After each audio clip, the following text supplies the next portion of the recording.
বাবেরা নওজওয়ানেরা আব্দুল্লাহ ইবনে হুযাফার কথা যখন রাজার কাছে পৌঁছে গেল, রাজা বলল, শোনো গো, এখনো ওর চর্বি গলেনি, আরো কয়েকদিন রাখো, তারপরে দেখবে এমনি এমনি ঠান্ডা হয়ে যাবে। এ যুবকেরা, তরুণীরা, বাবেরা, আব্দুল্লাহ ইবনে হুযাফাকে আরো কিছুদিন রেখে দেওয়া হলো। এরপরে রাজা চেষ্টা করলো আব্দুল্লাহ ইবনে হুযাফার কাছে একটা মিশর থেকে ওই রাজ্যের সুন্দরী নারীকে তার শরীরের কাপড়কে খুলে নিয়ে আব্দুল্লাহ ইবনে হুযাফার ঘরে পৌঁছে দিয়েছে। হুজুর, আমার যুবক জন ছেলে এমন করে বসে তাসবিহ পড়তেছিল, যখনই ঘরের দরজাটা খুলেছে আব্দুল্লাহ ইবনে হুযাফা একবার নজর দিয়েছে কে আসছে। যখনই দেখেছে একজন উলঙ্গ নারী আসতে লেগেছে, আস্তাগফিরুল্লাহ বলে আল্লাহু আকবার বলে সিজদায় পড়েছে। 3 দিন ধরে ওই নারীটা আব্দুল্লাহ ইবনে হুযাফাকে উঠাবার চেষ্টা করেছে, কিন্তু 3 দিন পরে ওই নারীটা গিয়ে রাজাকে বলেছে, এ রাজা, তুমি কার কাছে আমাকে পাঠিয়েছিলে? এই সমাজের যুবক তো দূরের কথা, খারাপ নেবেন না, হাকিকাত বলছি, বয়স্ক কোনো মানুষও যদি আমার শরীরকে দেখে সে দিবানা হয়ে যায়। অথচ 3 দিন ধরে এই যুবকটাকে আমি চেষ্টা করলাম, সে একবার শুধু এক নজর ঘর থেকে ঢুকার সময় দেখেছিল, আর জবান থেকে বলেছিল আস্তাগফিরুল্লাহ, তারপরে বলেছিল আল্লাহু আকবার, আল্লাহ সব থেকে মহান, এই বলে যে সিজদায় পড়েছিল, ওই সিজদা থেকে 3 দিন ধরে আমি মাথা তোলাতে পারিনি। আমি যেন একটা পাথরকে লড়াতে ছিলাম, ও যেন কোনো মানুষ নয়, একটা পাথর। আমি আজকে সাক্ষী দিচ্ছি, যার দিন তাকে এতটা মজবুত ঈমান দেয়, এই দিন হলো সত্য দিন। আমি আজ থেকে নিজের পাপ কর্মের জন্য তওবা করে এবং আব্দুল্লাহ ইবনে হুযাফা দিন ইসলামের মধ্যে আমি নারীও কবুল করে নিলাম। আরো জোরে বলুন সুবহান।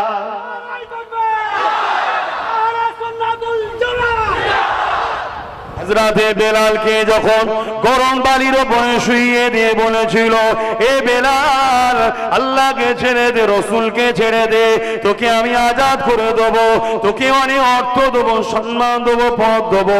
হযরতে বেলাল হাবশী দেশের মানুষ, তিনি কি বলেছিল, এ জালিম উমাইয়া শাসক, শুনে রেখে দে, তুই আমার উপরে যতই জোর চালাস না কেন, আমার জিসমকে টুকরো টুকরো করে দিতে পারি, হাড় থেকে গোশত গুলো আলাদা করে দিতে পারে, কিন্তু মনে রাখবি বেলালের অন্তরে আল্লাহ ও আল্লাহ রাসূল রয়েছে। আল্লাহ ও আল্লাহ রাসূল ইনসাফ, ইনসানিয়ত, সত্যের পক্ষে। তাই বেলালকে কখনো আল্লাহ ও রাসূলের পক্ষ থেকে সরাতে তুই পারবি না।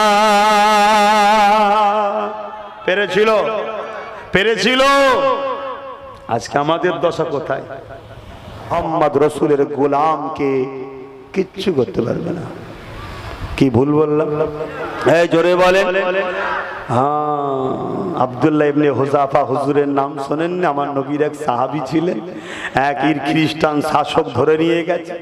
শাসক ধরে নিয়ে যে তাকে অফার দিচ্ছে, আব্দুল্লাহ ইবনে হুযাফা, তুমি মুহাম্মদ রাসূলকে ছেড়ে দাও, আমি তোমাকে অনেক সম্মানীয় পদ দেবো, অনেক চাকরি দেবো, জায়গা দেবো, অর্থ দেবো, আমার রাজ্যে ভালো সম্মানীয় পদ দেবো। কি গো, এখন ঝাঁট দিবার পদ পেয়ে গেলেই ব্যাস রসুল ছেড়ে দিচ্ছে। আমার কমে আছে না? না, কি করিস ভাই? না, আমি একটু অফিসে গিয়ে ঝাঁট দিই। ওরে বাপ, তাই নাকি? ওর যা ঠাঁট বাঁট দেখলেই হাসি ভাই, ওই চাকরিতেই পাগল। আপনাদের অসুবিধা হচ্ছে? গরমে অসুবিধা হয় না তো? আর আমার বলাতে অসুবিধা হচ্ছে না? হযরত আব্দুল্লাহ ইবনে হুযাফাকে বড় পদের সম্মান দেখানো হলো, লোভ দেখানো হলো। আব্দুল্লাহ ইবনে হুযাফা বলছে, এই জালিম, তুই কিছু পদের কথা বলছিস কেন? পুরো যদি হুকুমতটাও দিয়ে দিস, পুরো হুকুমতটাকেও যদি দিয়ে দিস, তোর সিংহাসনের দিকে একবারও তাকিয়ে দেখবো না। মুস্তাফা জানে রহমতের কদমে মোরাকে পছন্দ করি। জোরে বলুন সুবহানাল্লাহ। কেন এই জিন্দেগির কোনো দাম আছে? কেন এক্ষুনি যদি নিঃশ্বাসটা বেরিয়ে যায়, কি গো, সব শেষ তো? আচ্ছা বলুন তো, শরীরের সঙ্গে রুহের কত সম্পর্ক? সব থেকে আপন তো নাকি? কতদিন সাথে আছে না? 50 বছর, 30 বছর, 40 বছর সব সাথে আছে না? হ্যাঁ, এতদিন থাকার পরও 1 সেকেন্ড আপনার কথা শুনবে? আল্লাহ ডাক দিয়েছে চলে আয়, আর আপনি যদি বলি 1 সেকেন্ড দাঁড়া না, পানিটা শুধু ঘিলে এলি, শুনবে? হ্যাঁ, কারো কথা শুনবে না। কেন? এটা আল্লাহর হুকুম বলা হয়, রূহ এ বেরিয়ে চলে যাবে। আব্দুল্লাহ ইবনে হুযাফা বলছে, আমি রাজি নাই হতে। ও ঠিক আছে, একে জিন্দান খানায় লিজে বড়, কিছুদিন খেতে দিও না, এমনি দেখবে সব ঠিক হয়ে যাবে। খিদে ভাই বড় জ্বালা না নাকি? খিদে বড় জ্বালা তো নাকি? যেমন আমার কিছু ভাই আছে, পেট ভর্তি করে আসার পরও কেউ যদি বলে আয় না রে, বস না রে, বিরিয়ানি আছে, মরা না জ্যান্ত মুরগির দেখা দেখি নেই, হাত গুটিয়ে খাওয়া শুরু করে দিল। আছেন না? নাই? আমার ভাইদের কথা বলছি, আমি অন্য কারো কথা বলছি না। আমার ঘরে জন্ম নিয়েছে, আমার খ্যাতের লোক সে, তারা। সে যদি আমার খ্যাতের না হতো আমি কিচ্ছু কথা বলতাম না। কেন? ও যখন জুলুমের শিকার হয়ে টপে পৌঁছে গিয়ে ধরা পড়বে, ওর জন্য পুরো কমকে মিডিয়াতে গাল খেতে হবে। ভুল বলছি? তাহলে অন্যায় করছে একজন আর বদনামের ভাগ লিখছে পুরো কম। তো আব্দুল্লাহ ইবনে হুযাফাকে 3 দিন খাওয়া বন্ধ, ডাক্তার সাথে রেখে দেওয়া হয়েছে। কিছু কিছু কিতাব আছে 1 সপ্তাহ ডাক্তার রেখে দেওয়া হয়েছে। বলেছে দেখবি যখন মরার সময় একদম হয়ে যাবে তখন বলবি। তখনকার সময় মেরে দেওয়ার থেকে বড় চ্যালেঞ্জ ছিল নবী সাহাবীকে নিজের দলে আনতে পেরেছি, যেমন আজকাল চ্যালেঞ্জ হয় না কি গো? তো যাই হোক, তা আব্দুল্লাহ ইবনে হুযাফাকে মেরে দিতে চাইছে না, কেননা একটা বড় টিমের উনি সর্দার ছিলেন, একটা সাহাবা কাফেলাদের সর্দার। তাই আব্দুল্লাহ ইবনে হুযাফাকে যদি খ্রিস্টানের দিকে আনা যায় তাহলে মেসেজটা খ্রিস্টান বাদশা ছড়াবে, আরে মুহাম্মাদের গোলামকে আমরা সামান্য পদ দিয়ে কিনে নিয়েছি। এটা ইসলামের জন্য একটা লজ্জিত বিষয় না? বিষয় নয় বলো? কিন্তু আমরা তো 1 কাপ চায়ও বিক্রি হই। ভুল বলা হচ্ছে? বাবেরা নওজওয়ানের আব্দুল্লাহ ইবনে হুযাফা হুজুরের কথা বলছিলাম। ডাক্তারকে ঘরের মধ্যে বারবার চেকআপের জন্য পাঠায়, আর আব্দুল্লাহ ইবনে হুযাফাকে বন্দী করে রেখে দিয়েছে, কোনো খাবারের ব্যবস্থাও করেনি। ডাক্তার দিনেতে খবর দিয়ে দিল, এ রাজা মশাই, আর আব্দুল্লাহ ইবনে হুযাফার অবস্থা ভালো না, মারা যেতে পারে, এর এখন খাবারটা দিতে হবে। ওই সময় আব্দুল্লাহ ইবনে হুযাফার কাছে খাঞ্চা করে খাবার চলে এলো, সুন্দর রেশমের কাপড় ঢাকা দিয়ে। যখনই খাঞ্চাটা তোলা হয়েছে, ওই খাঞ্চার মধ্যে দেখতে লেগেছে শূকরের গোশত আর মদ রয়েছে। কেননা বাদশা জানে আব্দুল্লাহ ইবনে হুযাফাকে যদি এই হারাম খাদ্যটা খাওয়াতে পারি, ওর দিন থেকে কয়েক কদম হলেও দূরে সরে যাবে, ওকে আরো দুর্বল করা যাবে, ওর ঈমানটা একটু কমজোর হয়ে যাবে। তাহলে আগামী দিনে আর একটু চাপ দিলে ওকে বের করিয়ে আনা যাবে। আব্দুল্লাহ ইবনে হুযাফা এখন ক্ষুধার্ত আছে, এই সময় খাবারটা দিলে ও হয়তো খিদার চোটে মেনে নেবে। কিন্তু আব্দুল্লাহ ইবনে হুযাফা যখনই দেখেছে ওই খাবারের থালটাকে উল্টে দিয়ে বলতে লেগেছে, ইন্না লিল্লাহি ওয়া ইন্না ইলাইহি রাজিউন, সব কিছুই আল্লাহর জন্য, আল্লাহর কাছেই সবাইকে ফিরে যেতে হবে। এই যুবকেরা, আব্দুল্লাহ ইবনে হুযাফার খবরটা রাজার কাছে চলে এলো। এই রাজা আব্দুল্লাহ ইবনে হুযাফা ওই হারাম খাদ্যটাকে খাইনে সে উল্টে দিয়েছে।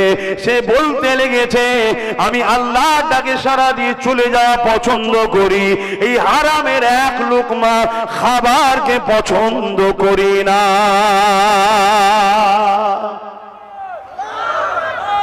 আল্লাহ, বাদশা হারাম খাদ্য কেন দিচ্ছিল? হারাম খাদ্য খেলে রসুল থেকে ও দূরে সরবে, আর রসুল থেকে দূরে সরে হলে কার সাহায্য দূরে যাবে বলুন?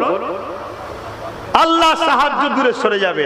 আর আল্লাহ সাহায্য যখন কারো উপর থেকে দূরে সরে যায়, তাকে গোলাম বানানো সহজ না সহজ নয়। তাহলে হারাম খাদ্য খাওয়াও। আজকেও আমাদের ঘরে আজকের ক্ষমতাশালীরা হারাম খাদ্য খাওয়াচ্ছে না খাওয়ায়নি? জোরে বলেন, কথা বলুন। সুস্থ শরীর থাকার পরও কারো কাছ থেকে 100 টাকা ভিক্ষা লিয়া ওটা হালাল না হারাম? খুব ভালো করে মাথায় ঢুকাও। কিসের টাকা? মদের, জুয়ার, না লক্ষ কোটি মুসলমানের রক্ত চুষা টাকা? তুমি জানো তোমাকে ফ্রিতে দেয়া হচ্ছে, তুমি খুব বগল বাজাচ্ছ আর খুব খুশিতে খাচ্ছ। তোমার বাড়িতে এমন একটা ফুসকুড়ি জন্মাবে, একটা ছেলে আল্লাহ দেবে, তোমার নাম নিশানা মিটিয়ে দেবে। জানো ওই পয়জন এমন একটা তৈরি করে দেবে আল্লাহ। আমার কথা অসুবিধা হচ্ছে? আমি তো আমার দিনকে বাঁচাবার, কওমকে বাঁচাবার জন্য বুঝাচ্ছি। আমি তো আমার কওমকে দিনের রাস্তায় আনার জন্য বলছি। যুগে যুগে ইসলামের সব থেকে বড় দুশ্মনী করেছে দুই শ্রেণীর লোক। এক শ্রেণীর লোক হচ্ছে যারা ক্ষমতার লোভে মানুষের প্রভু হবার স্বপ্ন দেখেছে তারা। আর এক শ্রেণীর লোক হচ্ছে যারা তাদেরই অর্থে সমাজে মুসলমানদের সহবতে থাকে, যাদেরকে বলা হয় নকল মুসলমান, মুনাফেক মুসলমান। কথা মাথায় ঢুকছে না? ঢোকেনি? আজকে যখন তাদের দুনিয়ার কোন প্রতিনিধির বিষয়ে কিছু বলবে, ওই নকল মুসলমানের বুকে ব্যথা হবে। আর যখন আমার রাসূলুল্লাহকে নিয়ে যখন কেউ কিছু বলবে, তখন এই নকল মুসলমানের বুকে ব্যথা হবে না। যখন ওই দুনিয়ার জমিনে তার দুনিয়ার প্রতিনিধির বিরুদ্ধে কিছু বলবে, নকল মুসলমানের বুকে ব্যথা হবে। যখন আমার কোরআনকে মিটে যাওয়ার কথা বলবে, তখন এই শয়তান মার্কা হারামখোর মুসলমানের বুকে তখন ব্যথা হবে না। এদেরকে চিনার নমুনা বলে যাচ্ছি, চিনবেন তো নাকি? এক বস্তা আলুতে যদি 5টা আলু পচা থাকে, পুরো আলুকে পচাতে কদিন সময় লাগবে? বেশি দিন লাগবে?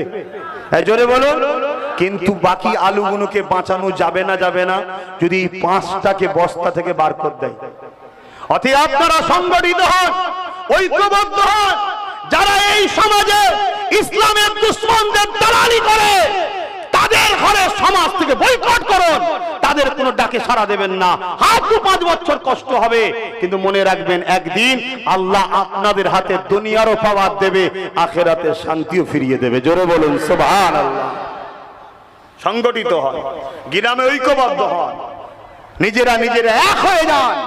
আর যদি না হন, যেমন কোন গাছকে কাটতে গেলে কুরুলের লোহার ক্ষমতা নাই, যদি বাঁট টানা সাথ দেয়, আমার গ্রামে 2-5টা যদি সাথ না দেয়, আমাদেরকে কেউ কাটতে পারবে না। আরে চেঙ্গিস খানের মতো দাদাকে, যার কথা শুনলে পৃথিবী ভয়ে কাঁপতো, গাছ পর্যন্ত কোন এলাকায় গেলে গাছকে রাখতো না, পুড়িয়ে শেষ করে দিত। পশু পাখি জীব জন্তু 1 লক্ষ নারীর ইজ্জত লুটেছে চেঙ্গিস খান। কত? 1 লক্ষ। সেই চেঙ্গিস খানকে একটা 22 বছরের যুবক কাঁপিয়ে দিয়েছে। আলহামদুলিল্লাহ বলেন।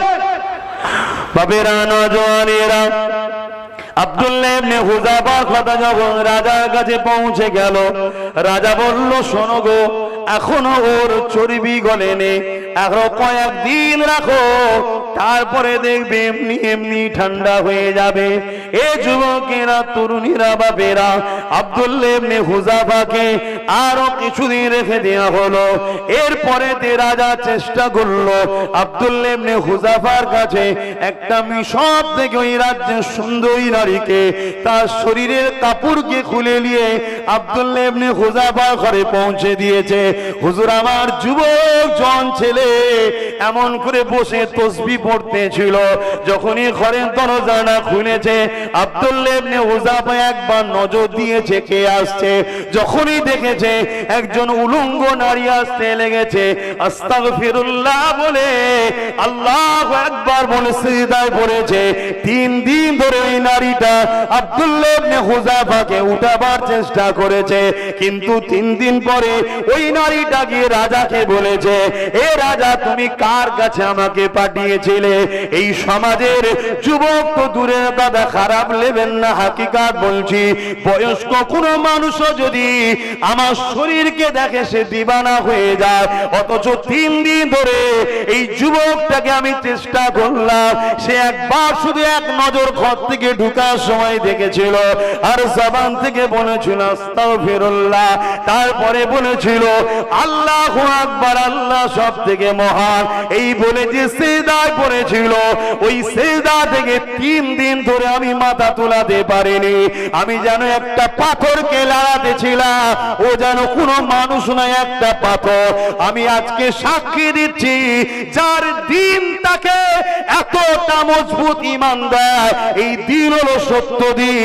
আমি আজ থেকে নিজের পাপ কর্মের জন্য তওবা করে এবং আব্দুল্লাহ ইবনে হুযাফা দিন ইসলামের মধ্যে আমি নারীও কবুল করে নিলাম। আরো জোরে বলুন সুবহান।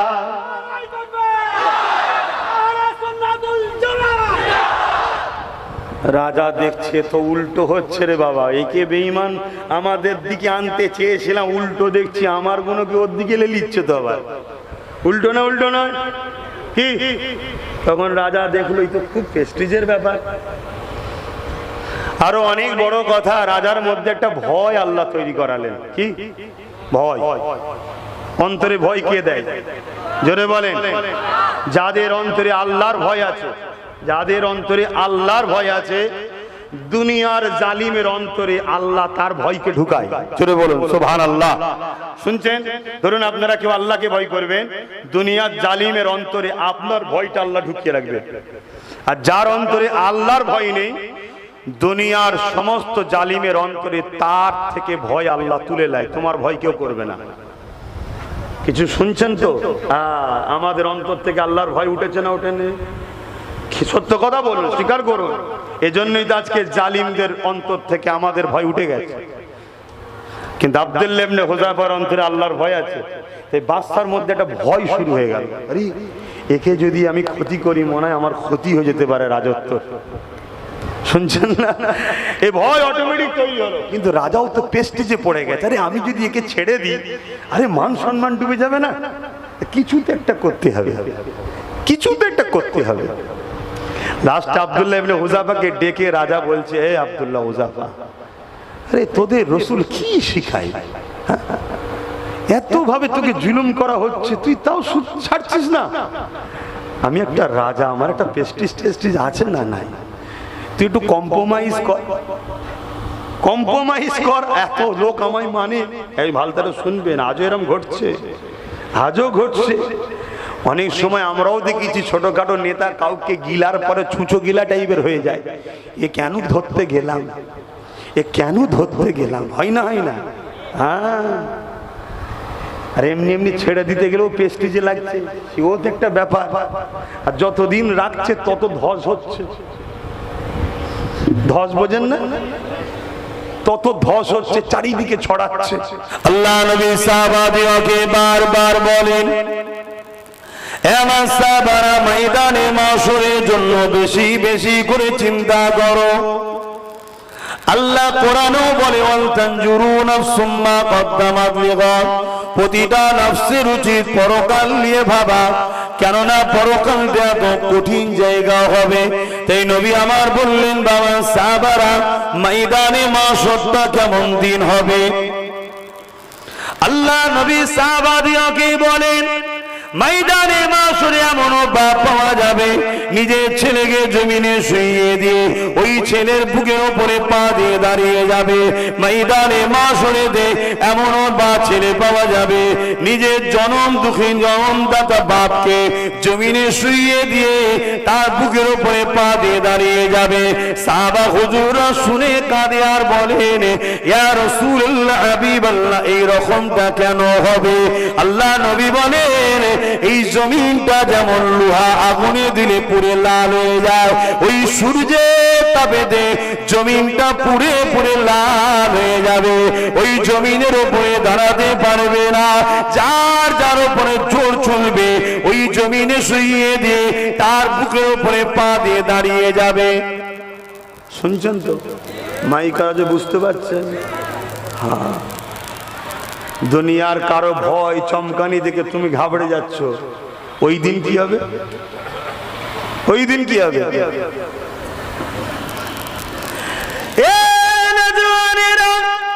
আল্লাহ তো তোমাকে আমাকে এই জমিনের উপরে খেলাফত দিয়ে পাঠিয়েছে।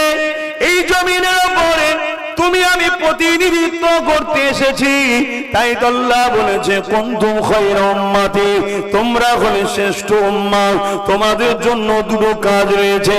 এই জমিনের অন্যায়কে মিটিয়ে দাও, এই জমিনে ন্যায়কে প্রতিষ্ঠিত করো, এই জমিনের বিধবার সমস্যা সমাধান করো, এই জমিনে ক্ষুধার্ত মানুষকে খানা দাও, এই জমিনে যার চোখে পানি চোখের পানি মুছাবার ব্যবস্থা করো, এই জমিনে যে অসহায় তাকে আশ্রয় দাও, এই জমিনের উপরে যে জুলুম করবে তার বিরুদ্ধে তোমরা সংগঠিত হয়ে সংগ্রাম করো। এটাই তো তোমার আমার ডিউটি আল্লাহ দিয়েছে।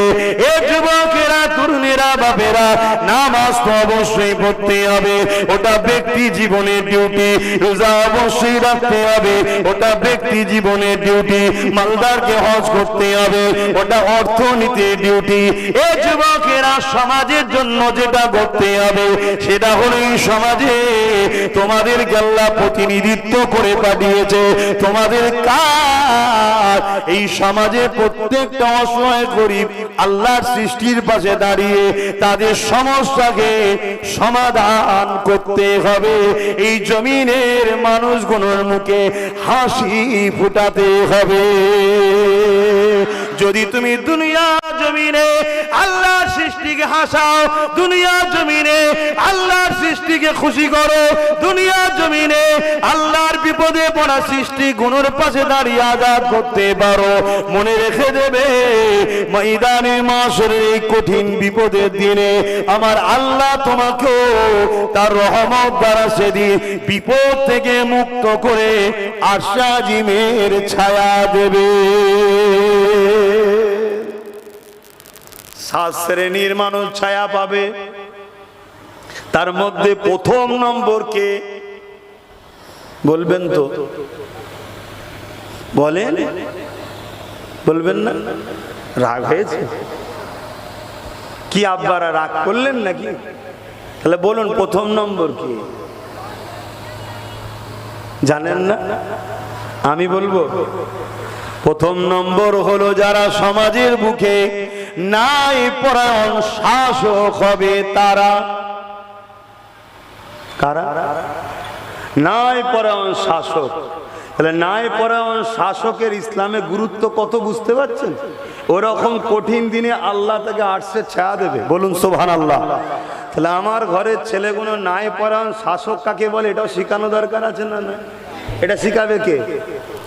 মাতাল, চোর, ডাকাত? কে শিখাবে? পকেটমার? কে শিখাবে বলবেন তো? আল উলামা ওয়ারাসাতুল আম্বিয়া, নবী পাকের ওয়ারিস যারা তারা শিখাবে। তারা কারা? যারা মুখ খুলে আল্লাহর জন্য, মুখ বন্ধ রাখে আল্লাহর জন্য, হাত মিলায় আল্লাহর জন্য, হাতকে টেনে লায় আল্লাহর জন্য, চলে আল্লাহর জন্য, বসে যায় আল্লাহর জন্য, কাঁদে আল্লাহর জন্য, হাসে আল্লাহর জন্য। তাদের মাকসাদ একটাই হবে আল্লাহ আল্লাহ আল্লাহ আল্লাহ আল্লাহ। এদেরকে বলা হয় নবী পাকের ওয়ারিস।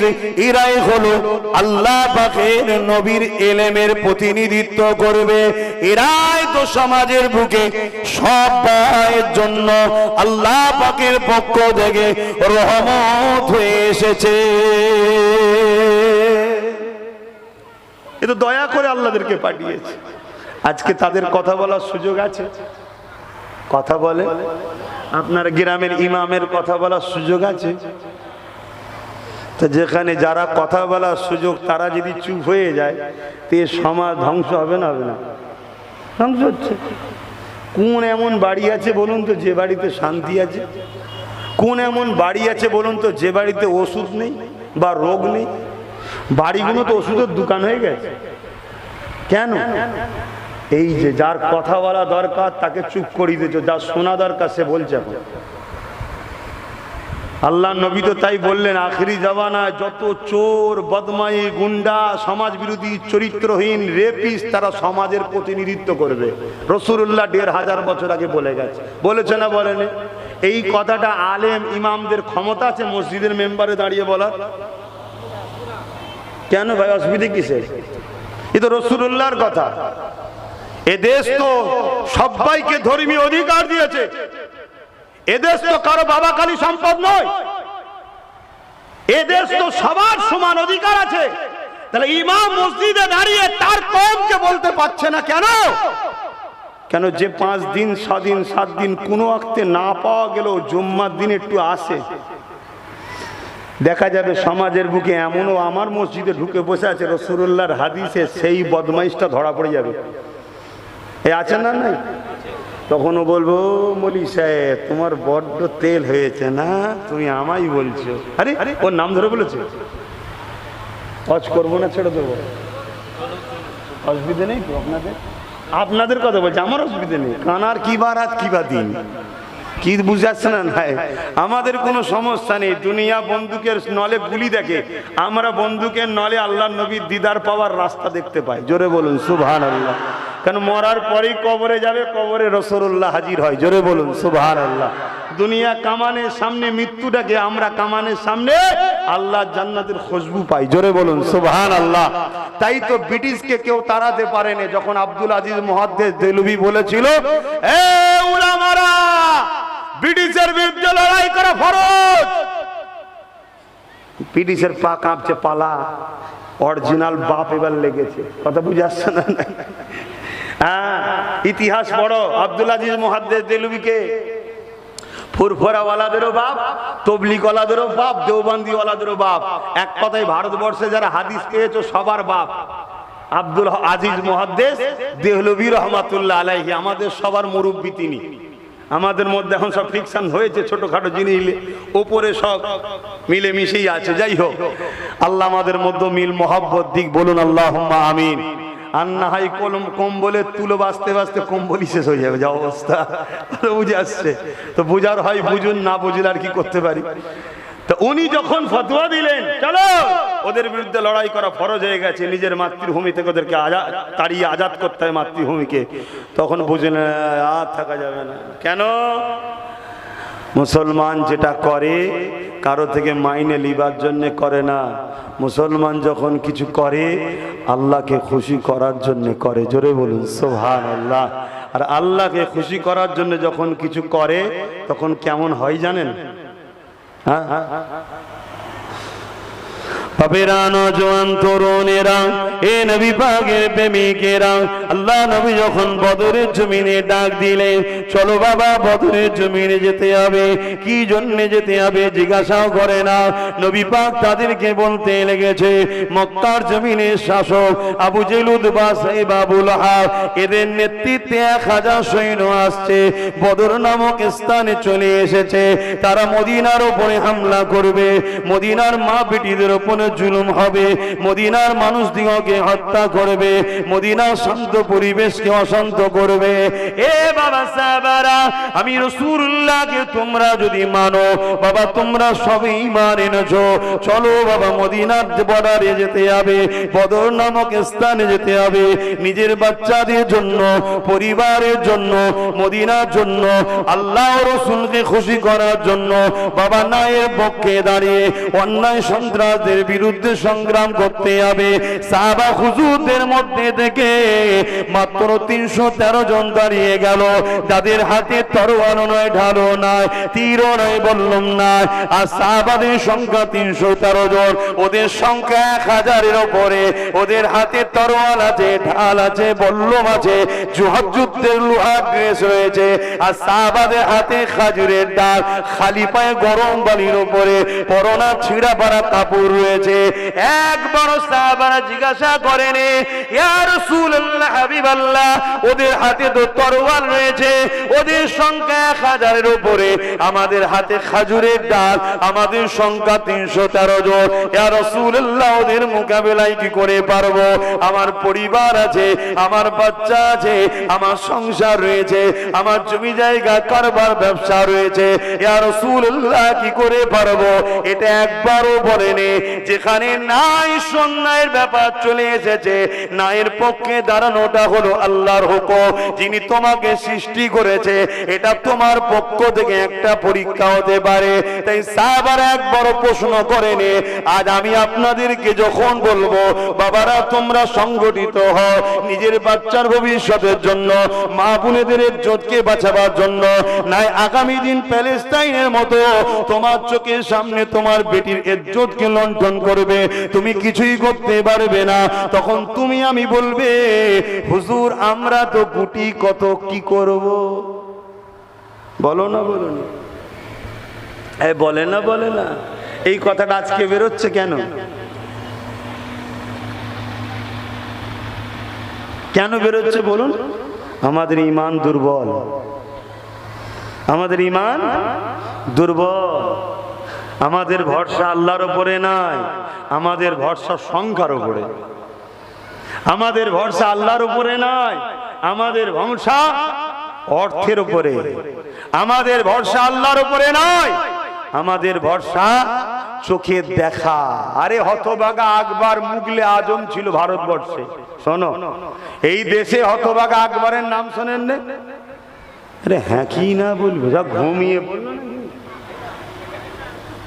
আব্বা ঘুমোচ্ছে নাকি? কেন গরমে মানুষ ক্লান্ত হয়, বসে বসে ঘুমিয়ে পড়েন না তো? বা চেয়ে আছে সব, তাও ভেতরে ভেতরে চালাচ্ছেন না তো? এই হতভাগা আকবরের নাম শুনেছেন না শোনেননি? ওকে মুগলে আজম ভারত, পুরো ভারতের হুকুমত দিয়েছিল কে বলুন?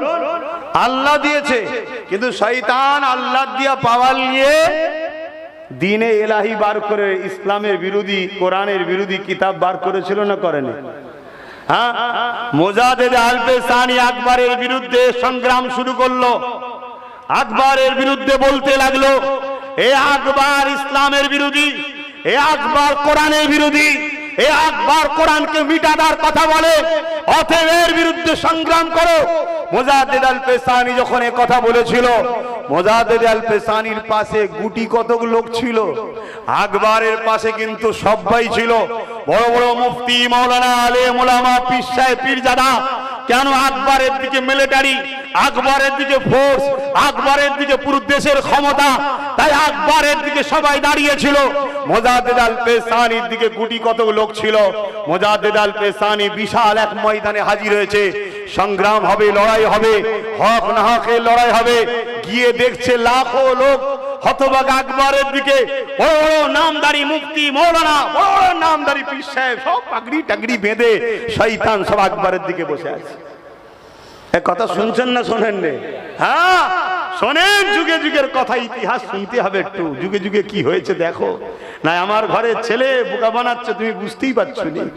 তো হতভাগা আকবর একদম ফোর্স টোর্স নিয়ে, মিলিটারি নিয়ে, একদম তার পাওয়ার নিয়ে সব এসে হাজির। আর মোজাদ্দেদ আলপে সানি ফির সাহেব মানুষ, ফকির সাহেব মানুষ, গুটি কত লোক নিয়ে হাজির হয়েছে। সবাই ঠাট্টাই আর কি করছে, হাসে, গোটালে কি হবে রে, হ্যাঁ নাবে তা নাবে। হুজুর দূরে কাজ নামাজ পড়ে বলছেন, আল্লাহ মোজাদ্দেদ আলপে সানি বাপের ঘর ঠিকাতে আসেনে, জমি জায়গার ভাগ দখল করতে আসেনে, মোজাদ্দেদ আলপে সানি নিজের জন্য লড়াই করতে আসেনে। আয় আল্লাহ, এর জালিম তোমার কোরআনের বিরোধী করেছে, তাই এর বিরুদ্ধে আমি আওয়াজ তুলেছি। অতএব কোরআন তো তোমার কথা, তোমার ইজ্জতের কালামের কথা, ইজ্জতের পাওয়ার আজ আমি মোজাদ্দেদ আলপে সানি দেখতে চাই। বিশাল তুফান শুরু হলো। মোজাদ্দেদ আলপে সানির গুটি কতক ছাড়া বাকি যারা ছিল সব বেটাকে ঠেলে ঠুলে নিয়ে যে দুমড়ে মুচড়ে জাহান্নামে যাওয়ার ব্যবস্থা আল্লাহ করে দিয়েছে।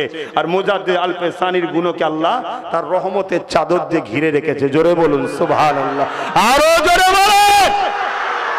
কয়েকশো বছর হয়ে গেল, মোজাদ্দেদ আলপে সানি চলে গেছে, হতভাগা আকবরও চলে গেছে।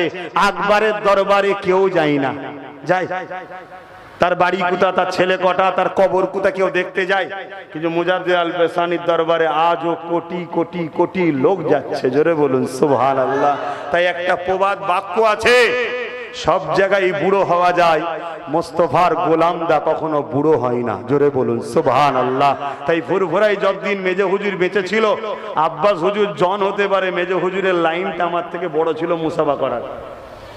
কারণ এখানে বুড়ো হলেই দাম আরো বাড়ে। নবীর গোলামিতে যত বয়স বাড়বে তত দাম বাড়বে, বাকি সব জায়গায় দাম কমে যায়। দেখো না এখন বিভিন্ন দলের মধ্যে বুড়ো ছোকরাদের নিজেদের মধ্যেই লড়াই হচ্ছে না, হয় না? কিন্তু মোস্তফার গোলামদের মধ্যে দেখো, যত নবীর গোলাম বড় হয়, বুড়ো হয়, সমাজ তাকে তত বেশি আরো সম্মান শ্রদ্ধা করে। জোরে বলুন সুবহানাল্লাহ। মিলাও মিলাও, নায়ক নায়িকার দিকে যাও না, একটু চামড়া ঢিলে হয়ে গেল অমনি অন্য নায়ক নায়িকা ধরে লা, এ আর ভালো লাগে না, বুড়ো হয়ে গেছে রে। আর মোস্তফার গোলাম যত বুড়ো হয় তার তত সম্মান বাড়ে। আগে হয়তো শুধু মুসাফা করতো, এখন বুড়ো হয়ে গেলে জুতো নিয়ে বগলে করে দাঁড়িয়ে থাকে, আমার হুজুরের জুতো। জোরে বলুন সুবহানাল্লাহ। নবীর গোলামি করো, নবীর গোলাম হও, নবীকে মডেল হিসাবে মানো। মুসলমান, তোমার মডেল কোনো অন্য কেউ হতে পারে না। তোমার মডেল একজন মোহাম্মদ রসুল। আব্বাসও তোমার মডেল নয়, কোন মুফতি মৌলানা ইমাম তোমার মডেল নয়। হ্যাঁ, মুফতি মৌলানা ইমামের মধ্যে যারা রসুলকে চেনায়, নবীর সঙ্গে জুড়তে চায়, তারা তোমার কাছে সম্মানের জিনিস। কেন? তারা রসুলের পক্ষে গোলামি করছে, নবীর পক্ষে বলছে, তাই তাদেরকে সম্মান করলে রসুল খুশি হবে। জোরে বলুন সুবহানাল্লাহ। আমি চ্যালেঞ্জ দিচ্ছি, রুহে জমিনের উপরে, আসমানের নিচে কোন মায়ের বেটা কোনো পয়দা হয় না জামান নবীর লাইফ স্টাইলের কোন কাজকে বলে দেবে এটা মানবতা বিরোধী, সমাজ বিরোধী, দেশ বিরোধী, গণতন্ত্রের বিরুদ্ধে, বলতে পারবে না। আমার রসুল এমন একটা মডেল, পৃথিবীর তুমি যেখানেই থাকো না কেন, রসুলকে ধরলেই শ্রেষ্ঠ মডেল হবে। জোরে বলুন সুবহানাল্লাহ। আরো জোরে বলা যাবে, আরো খুশিতে বলা যাবে, নারায়ে তাকবীর। আমার সাথে সকলে একটু হাত তুলে তাহলে সারা দাও, লাব্বাইক। তোমরা বলবে ইয়া রাসূলুল্লাহ, লাব্বাইক লাব্বাইক লাব্বাইক লাব্বাইক লাব্বাইক, নারায়ে তাকবীর। ইয়া রাসূলুল্লাহ বলাতে কোনো আপত্তি আছে? কেন নবী দূরে নয়, নবী আমাদের কাছে। কোথায়? কোরআন বলছে প্রতিটা মুমিনের জানের থেকেও কাছে মোহাম্মদ রসুল। জোরে বলুন সুবহানাল্লাহ। তাই তো মসজিদে ঢোকার সময় সালাম দিতে হয়। দয়ার নবীকে আগে সালাম দাও, তারপরে বলো আল্লাহুম্মা আফতাহ লি আবওয়াবা রাহমাতিক। প্রথম সালাম দাও, তারপরেই দোয়া পড়ো। আমরা নবী থেকে দূরে সরে গেছি বাবা, আর আমাদেরকে সরানো হয়েছে বড় প্ল্যান করে। কেন? যতদিন নবীর সঙ্গে জুড়ে থাকবো, পৃথিবীর সব চামচিকে যদি এক জায়গায় হয়ে আকাশের চাঁদের আলো রুখতে যায় যেমন পারবে না, তার থেকেও অসম্ভব পৃথিবীর সব মানবরূপী পশু এক জায়গায় হয়েও মোহাম্মদ রসুলের গোলামকে কিচ্ছু করতে পারবে না। কি ভুল বললাম? এই জোরে বলেন। হ্যাঁ, অন্য কাউকে দেখে তোমাকে আমাকে লাভ নাই। কেন? একজন স্বীকার করলো আমি ভারতীয়, স্বীকার করার পর তাকে ভারতে থাকতে দেওয়া হয়েছে, আর সে যদি গাদ্দারি করে তার শাস্তি কিন্তু মার বেশি হবে। ঠিক না বেটি? আর একজন বললো আমি ভারতীয় নয়, তাকে তো সুযোগ দিয়াই হবে না। ঠিক না বেটি গো? আমি তুমি বললাম আমি ইসলামকে মানি, বিশ্বাস করি, আর তুমি আমি এরপরও যদি গাদ্দারি করি, তাহলে মার বেশি হবে না? হবে না? আর যে বলে আমি মানি না, তার কথা তো বাদ। তুমি আমি মুখে বলছি মানি, আর কাজে দেখছি ক্ষতি, এ থেকে সতর্ক হও। আল্লাহ আমাদেরকে বোঝার তৌফিক দিক। বলুন আমিন। বিদায় নেবার আগে রাসূলুল্লাহর একটা হাদিস বলবো, এরপরে দোয়া করে দেবো। আল্লাহ নবী সাহাবাদেরকে বললেন, হে আমার সাহাবারা, আখিরি জামানায় এমন একটা দিন আসবে যেদিন আমার উম্মতের উপরে যেমন ক্ষুধার্ত পশুগুলো খাবারের থালের উপরে ঝাঁপিয়ে পড়ে, আমার উম্মতের উপরে চতুর্দিক থেকে জালিমরা ঝাঁপিয়ে পড়বে। ইয়া রাসূলুল্লাহ, হাবিবাল্লাহ, সেদিন কি আমাদের সংখ্যা কম হবে? আল্লাহ নবী বললেন না, তাদের সংখ্যা অনেক হবে। কত হবে? তাহলে আমাদের সংখ্যা বেশি না কম? জোরে বলেন, আমাদের সংখ্যা বেশি না কম? দুনিয়া যদি বলে তোদের সংখ্যা কম আর রসুল যদি বলে বেশি, আপনি কারটা নেবেন? জোরে বলে। হ্যাঁ হ্যাঁ। সাহাবারা বললেন, ইয়া রাসূলুল্লাহ, হাবিবাল্লাহ, সংখ্যা যখন অনেক হবে তাহলে কেন মার খাবে? আল্লাহ নবী উত্তর দিয়েছিলেন দুটো। এ বাবা সাহাবারা, আমার উম্মতেরা, তারা মৃত্যুকে বড় ভয় করবে। এক নম্বর, মার খাবার কারণটা তাহলে কি? মৃত্যুকে বড় ভয় করবে। দ্বিতীয় নম্বর কারণটা কি? তারা বড় লোভী হয়ে যাবে। এই দুটো কারণ যখন আমার উম্মতের মধ্যে পাওয়া যাবে, সেদিন আমার উম্মত চতুর্দিকে মার খাবে। যতদিন পর্যন্ত আমার উম্মতের মধ্যে মৃত্যুর ভয় থাকবে না আর লোভ লালসা করবে না, ততদিন পর্যন্ত পৃথিবীর কোন জালিম আমার উম্মতকে মারতে পারবে না। এ যুবকেরা, তরুণেরা, আজ পৃথিবীর যেদিকেই তাকাবে তুমি আমি মার খেতে লেগেছি। তাই তোমার আমার মধ্যে একটু তালাশ করা যাক, এই দুটো জিনিস ঢুকেছে না ঢোকেনে। দুনিয়াকে ভয় করছি, আল্লাহকে ভয় করা ছেড়ে দিয়েছি, মৃত্যুর ভয় করছি। অথচ মৃত্যু থেকে চেষ্টা করে কেউ বাঁচবে? পাঁচটাই জামাত। আচ্ছা, মৃত্যুকে ভয় করে কেউ বাঁচবে, কিন্তু সেটাকে ভয় করছি। যেটা চেষ্টা করলে করা যাবে, কি ভালো হলে ভালো হবার চেষ্টা করলে হওয়া যাবে, সেটা চেষ্টা করছি না, মৃত্যুকে ভয় করছি। এই ভয়ের জন্য আমরা মার খাচ্ছি। আর এটা আমাদের মধ্যে ভয় ঢুকাবে বলে একদল লোক মারছে আর একদল লোক প্রচার করছে।